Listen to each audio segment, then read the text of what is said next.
வணக்கம் நண்பர்களே. இன்றைக்கி காலையில் ஸ்டூடெண்ட்ஸ் எல்லாருக்கும் நியூஸ் பேப்பர் அனாலிசிஸ் பண்ணலாம் அப்படின்னு நினச்சேன்.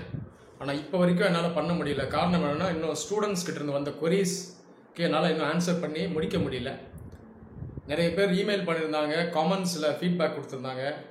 இல்லை நிறைய பேர் சொன்னது என்னென்னா, உங்களை காண்டாக்ட் பண்ண ட்ரை பண்ணேன், காண்டாக்ட் பண்ண முடியலன்னு சொல்லியிருந்தாங்க. நிறைய பேர் எடுக்க மாட்டீங்களே, ஏன் எடுக்க மாட்டீங்க, எடுங்க இந்த மாதிரி மெசேஜ் பண்ணியிருந்தாங்க. 2-3 நாளாகவே முடிஞ்ச வரைக்கும் ஸ்டூடெண்ட்ஸ் எல்லார்கிட்டையும் நான் பேசிட்டு தான் இருக்கேன். சொல்லப்போனால் அந்த ஒரு 4-5 நாளாக இந்தளவுக்கு ஸ்டூடெண்ட்ஸ் ஃபோன் பண்ணுவாங்க நான் எதிர்பார்க்கவே இல்லை. இதுக்கு முன்னாடி இந்தளவுக்கு ஃபோன் பண்ணது கிடையாது. சராசரியாக 2 நாளில் பார்த்தீங்கன்னா ஒரு 40 ஸ்டூடெண்ட்ஸ்க்கும் மேலே நான் பேசியிருக்கேன். 2 நாளில் கிட்டத்தட்ட ஒரு 20 மணி நேரம் பேசியிருக்கேன். 2 நாளாக நான் சரியாக சாப்பிடல, சரியாக படுத்து தூங்கலை. ஸ்டூடெண்ட்ஸ்க்கெல்லாம் உதவணும் அப்படின்றது தான் என்னுடைய ஆசை. அதனால் கண்டிப்பாக அதை நான் எப்பயுமே செஞ்சுக்கிட்டு தான் இருப்பேன். உங்கள் தரப்பில் நீங்கள் குறைஞ்சபட்சம் இந்த விஷயத்தை கொஞ்சம் புரிஞ்சுக்கணும், அவசரப்படாமல் நீங்கள் இருக்கணும். நிறைய பேர் கேட்டிருந்தாங்க, ஏன்னா எடுக்க மாட்டீங்களா, நான் உடனே பேசணும் அப்படின்றீங்க. தயவுசெய்து புரிஞ்சுக்கோங்க, ஒரு ஸ்டூடெண்ட் கிட்ட பேசுறதுக்கு ஒரு 20 நிமிஷம் 25 நிமிஷம் கிட்ட ஆகும் ஆவரேஜாக.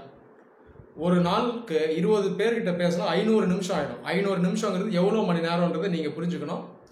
அப்போ எல்லா ஸ்டூடெண்ட்ஸ்கிட்டையும் பேசணும், பொறுமையாகவும் பேசணும், அவங்களுடைய கொரீஸ் எல்லாமும் நான் கிளாரிஃபை பண்ணணும். இதுதான் என்னுடைய நோக்கம். இதுதான் நான் பண்ணிக்கிட்டு இருக்கேன், இன்னும் பண்ணுவேன். தயவுசெய்து இந்த மாதிரி எமோஷனலாக டிஸ்ரெஸ்பெக்ட்ஃபுல்லாக பேசாதீங்க. தயவுசெய்து உங்களுடைய நல்லதுக்காக நான் சொல்கிறேன். இவ்வளோ காலம் நிறைய பேர் தப்பான பாதையில் போயிட்டாங்க. சோஷியல் மீடியாவில் கண்டதையும் கேட்டு தப்பான பாதையில் போயிருக்காங்க. அதனால தான் நான் அந்த வீடியோஸை போடுறேன். சரியான பாதையில் இந்த மாணவர்களை கொண்டு வரணும் அப்படின்னு தான் நான் போடுறேன். இவ்வளோ காலம் கோட்டை விட்டதை மறுபடியும் நீங்கள் என்ன பண்ணுறீங்க, அவசரப்பட்டு உடனே எனக்கு தேவை, உடனே அதை சொல்லுங்கன்னுலாம் கேட்குறீங்க. தயவுசெய்து பொறுமையாக இருங்க. இன்றைக்கி முடியலனாலும் நாளைக்கு பேசுகிறேன், நாளைக்கு முடியலனாலும் நாளைக்கு பேசுகிறேன். அப்படிலாம் ஒரு வாரம் கழித்து பேசலாம், 10 நாள் கழிச்சு கூட பேசலாம். கண்டிப்பாக பேசிடலாம். எவ்வளோ நேரம் வேணால் பேசலாம், அரை மணி நேரம் பேசலாம், 1 மணி நேரம் பேசலாம். தேவைப்பட்டால் நேராக கூட என்னை வந்து பாருங்கள், உட்காந்து பேசலாம், ஃபீட்பேக் தரேன். எல்லா விதமான உதவியும் நான் செய்கிறதுக்கு ரெடியாக இருக்கேன். தயவுசெய்து கொஞ்சம் மெச்சூர்டாக பிஹேவ் பண்ணுங்கள், ரெஸ்பெக்ட்ஃபுல்லாக பிஹேவ் பண்ணுங்கள். இந்த ஸ்டூடெண்ட்ஸ் நிறைய பேர் ஒரு சில டவுட்ஸை ரைஸ் பண்ணியிருந்தாங்க. இந்த மாதிரி ரெகுலராக அவங்க ரைஸ் பண்ணுவாங்க.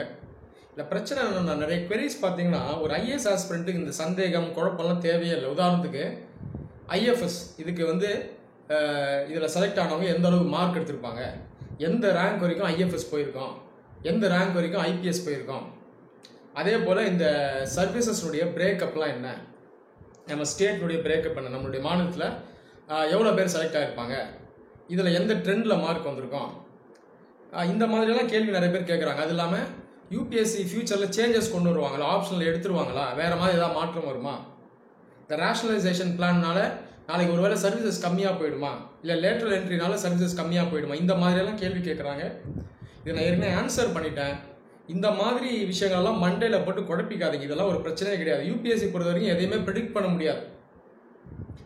யூபிஎஸ்சி நிறைய எக்ஸ்பர்ட் கமிட்டிஸ் இதுக்கு முன்னாடி ஃபார்ம் பண்ணி அவங்களோட சஜஷன்ஸ் ரெக்கமெண்டேஷன்ஸ்லாம் ஏற்கனவே வாங்கியிருக்காங்க.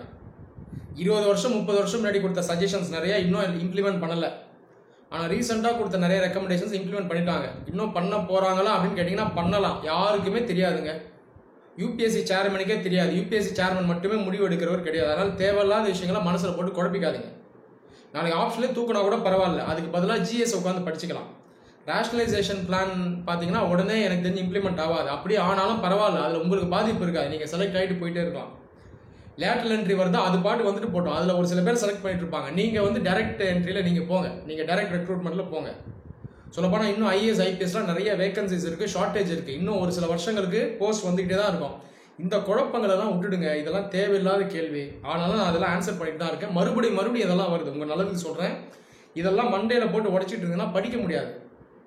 சப்கான்ஷியஸ் மைண்டு டைவர்ட் ஆகி போவோம். எது படித்தாலும் மண்டேல ஏறாது, ரெஜிஸ்டர் பண்ணாது உங்கள் பிரெயின். தயவுசெய்து இந்த தேவையில்லாத குழப்பம் இதெல்லாம் வேண்டாம். நல்லா படிக்கணும். மிஞ்சி போனால் உங்கள் டவுட்ஸ் எப்படி இருக்கணும்னா, உங்கள் படிப்பு சம்மந்தமான ஒரு டவுட்ஸாக இருக்கணும். அதை தாண்டி டவுட்னா ரொம்ப முக்கியமான ஏதாவது ஒரு கேள்வி சந்தேகம் இருந்தால் அதை பற்றி யோசிங்க. ஃப்யூச்சரில் அட்டெம்ப்ட் கம்மியாயிடுமா, வயசு கம்மியாயிடுமா, வேகன்சி கம்மியாயிடுமா, இதெல்லாம் யோசிக்காதீங்க. இதெல்லாம் ஆகலாம், ஆகாமல் கூட போகலாம். அப்படியே செஞ்சாலும் ஸ்டெப் பை ஸ்டெப்பாக தான் பண்ணுவாங்க. இப்போதைக்கு இதில் உங்களுக்கு பெரிய பாதிப்பு இருக்காது. தேவையில்லாமல் சோஷியல் மீடியா போய் நேரத்தை வீணாக்காதீங்க. இன்னொரு விஷயம் சொல்லணும்னு நினச்சேன். நிறைய பேர் ஜென்ரலான டவுட்ஸே மறுபடியும் கேட்குறாங்க. நியூஸ் பேப்பர் எப்படி படிக்கிறது, நோட்ஸ் எடுக்கிறது, இதை பற்றிலாம் நான் ஆல்ரெடி சொல்லிட்டேன். அதே போல் how to start for beginners, எப்படி அப்ரோச் பண்ணுறது, இதை பற்றி ஆல்ரெடி வீடியோ போட்டாச்சு. தயவுசெய்து இதை மறுபடியும் பாருங்கள். ஒரு 5-6 பேசிக் வீடியோ இருக்குது. நான் அதை மறுபடியும் சொல்கிறேன். How to prepare for beginners UPSC, அதாவது IAS. How to prepare for group 1 group 2 examination. இந்த 2 வீடியோ கீழேயுமே அந்த புக் லிஸ்ட் இருக்கும். டிஸ்கிரிப்ஷனுக்குள்ளே தயவுசெய்து பாருங்கள்.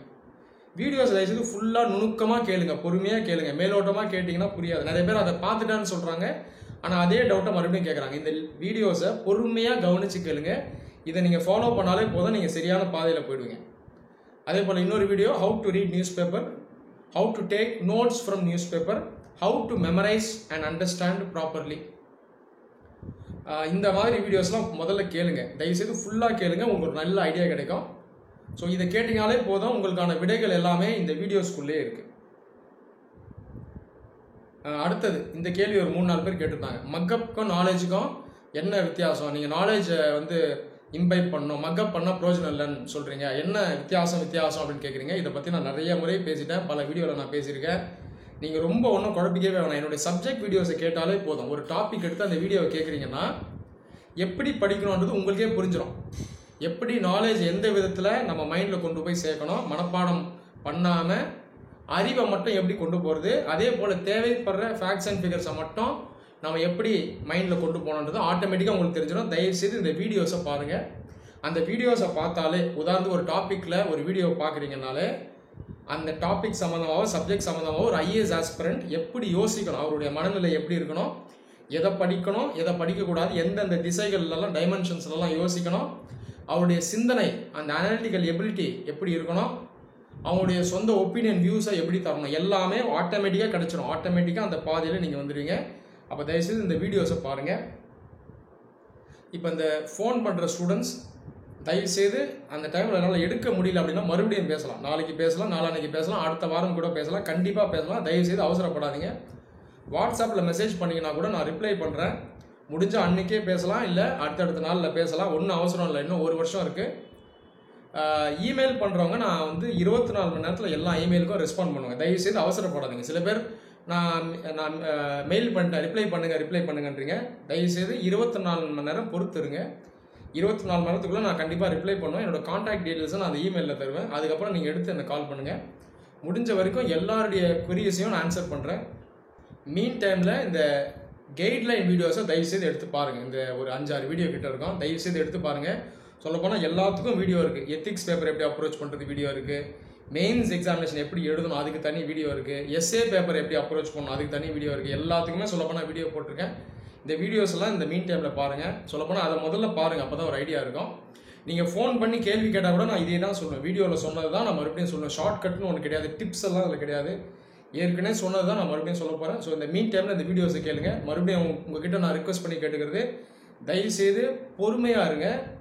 ஒரு மெச்சூரிட்டியை கொஞ்சம் எக்ஸசைஸ் பண்ணுங்கள். உங்களோட டவுட்ஸ் எல்லாத்தையுமே நான் கிளாரிஃபை பண்ணுறேன். தயவுசெய்து கொஞ்சம் பொறுமையாக இருங்க. நன்றி.